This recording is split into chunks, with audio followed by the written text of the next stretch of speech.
ඔන්න අපහු රොබරෝසියා වසන්තය ඇවිල්ලා. මේ පේනවා නේද රෝස පාට ලස්සන රොබරෝසියා මල්. අපි දැන් මේ ඉන්නේ කොළඹ 7 කුරුඳුවත්ත පොලිසිය ගාව.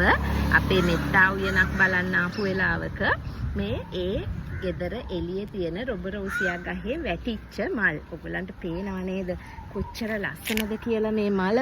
මේ රොබරෝසියා මල මම නම් හරිම ආසයි ඉස්සර පුංචි කාලේ නුවර පාරවල් වල පුදුම විදිහට රොබරෝසියා ගස් වල මල් තිබ්බේ. Peradeniya gardens, Peradeniya campus.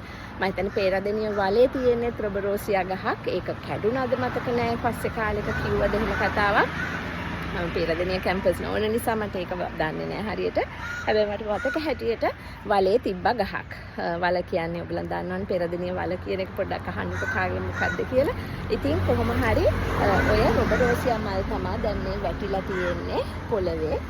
හරිම ලස්සනයි ලොකු ගහක්. මේ ගහට සාමාන්‍යයෙන් මෙයාට අවුරුදු 70ක් විතර ඇති කියලා කියන. හැබැයි අවාසනාවන්ත විදිහට රොබරෝසියා ගහේ දැන් පැරසයිට් එකක්. ඒ කියන්නේ නුග.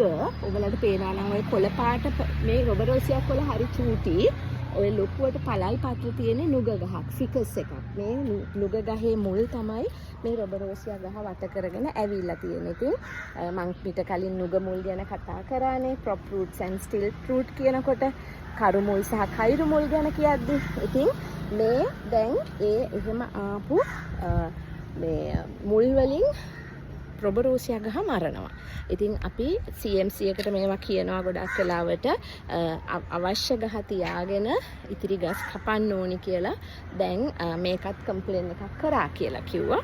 කොහොම හරි රොබරෝසියා ගහ ඉස්සරහා ඉඳගෙන මම මේ කතා කරන්නේ. ඉතින් ලස්සන හරිම රෝස පාට, දම් පාට එක්ක තියෙන මේ පාටවල් තියෙන මල්. ඔයගලන් දන්නවනම් මේ තමයි රොබරෝසියා වසන්තය දැන් කොළඹට.